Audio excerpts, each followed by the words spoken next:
Under the clatter of war, every price is rising, but one: your wage. I hate to make this excursion, but we're going to have to do it. And I actually thought the numbers would be worse. I thought that it would go up more than it did.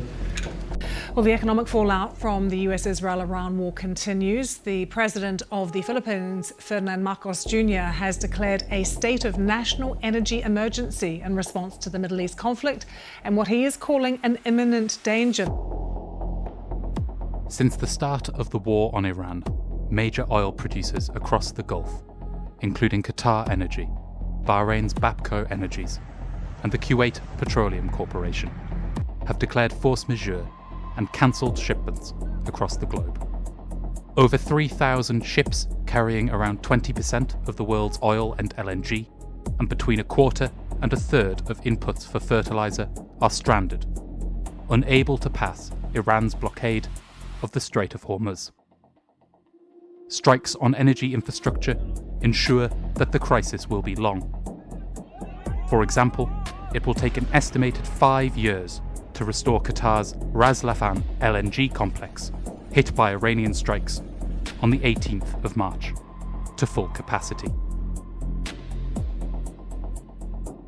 Well, price of fertilizer is up 40%. That's anywhere between $140 and $200 a metric ton. And for the average farmer in this country, that's going to mean an additional $100,000 bottom line cost in this country.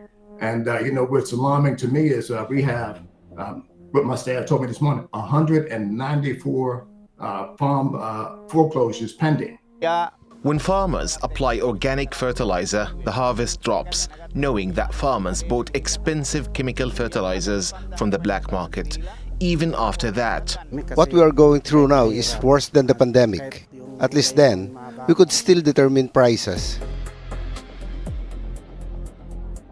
On the 17th of March, the UN's World Food Programme estimated that disruptions to fertilizer, oil and gas shipments will push 45 million people into acute hunger within the year.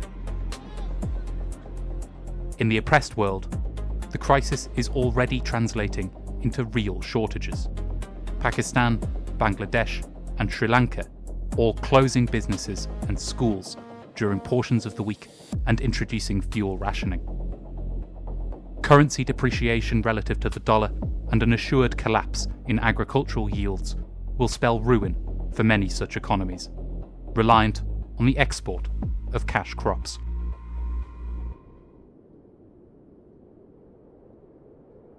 Мы видим, что наступает самый мощный энергетический кризис за всю историю человечества. К нему абсолютно не подготовлена ни Европа, ни Британия. Мало того, они сами выстрелили себе в ногу, отказавшись от российских энергоносителей. И поэтому наш прогноз очень простой, что фактически наступит сейчас мощнейшая деиндустриализация в Европе, мощнейшие проблемы Британии. In the imperialist world, the war is realizing itself as an inflationary crisis. As the most parasitic imperialist economy, thus most vulnerable to external shocks, Britain provides a clear example. Energy bills are expected to rise by £330 per year. Petrol has already risen by 9% in the first 3 weeks of the war. Rents and mortgages are to rise as interest rates increase, and food price inflation is expected to double by the summer. This could quickly cascade, with Shell warning of European fuel shortages as early as April, without passage through Hormuz. There is a crisis coming. I think within the next 2 to 3 weeks you will see physical shortages. I don't know whether they'll affect us in the UK. Maybe we'll pay for all the oil and gas at whatever price. One thing is certain. The economic burden of the war on Iran will be borne by the world's workers and oppressed.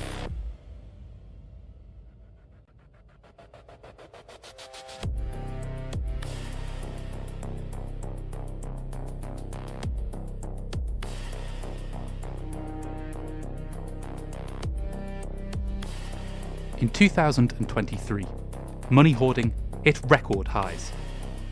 US billionaires increasing their cash reserves to 24% of total assets, and world debt rising to a staggering 237% of global GDP. By 2025, Warren Buffett had accumulated more than the combined market cap of the top 5 US companies in cash. This is symptomatic of a systemic crisis. Capitalists hoard cash when they cannot make profitable investments. With contemporary investments requiring extremely high expenditure on machinery, energy, and raw materials, and global productivity stagnating, the absence of profitable opportunities has become a general feature of the world economy. Simply, machinery is a cost which pushes out human labour, the only input capable of producing more value than it costs.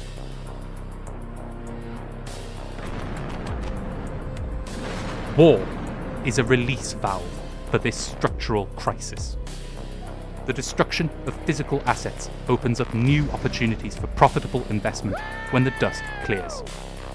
The rise in costs for raw materials provides a greater money stock to make such investments for those players smart enough to exploit it. Inflation and wartime discipline push down wages, allowing for an ever-deepening exploitation of labour. War and poverty are not accidents of the capitalist system. They are its medicine.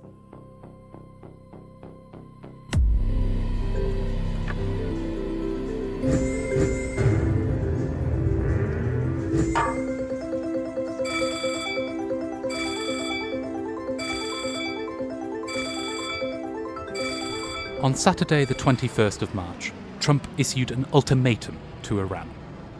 Open the Strait of Hormuz in 48 hours, or face US strikes on power plants and grid infrastructure. This escalation was greeted in kind by Iran, which stated it would respond to any attack on its power plants by targeting the energy infrastructure and water desalination plants of hostile states across the region. So, tomorrow morning sometime, their time, we were expected to blow up their largest electric generating plants that cost over $10 billion to build. It's a very good one. There was no dearth of money. And one shot, it's gone. It collapses. Why would they want that? So they called. I didn't call. They called. They want to make a deal. Moments before US markets opened on Monday, the 23rd of March, Trump announced that he was extending his ultimatum by 5 days and that negotiations with Iran were progressing well. Though Tehran denied that any talks were taking place, markets rose and oil fell by 14% in mere minutes. Just 15 minutes before his announcement, traders sold masses of oil futures contracts and bet big on the S&P 500, securing major profits.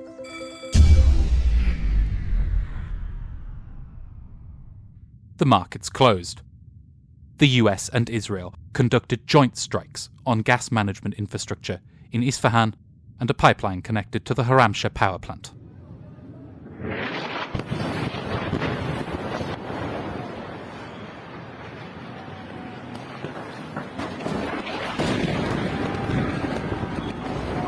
This is not the first time insider trades have moved in step with the White House. Trump is cultivating a loyal class of vultures, scraping up ever greater money hoards between human sacrifices. He has paused the war to placate markets before. He will do it again. A casino of flesh. The war marches to the rhythm of the stock market.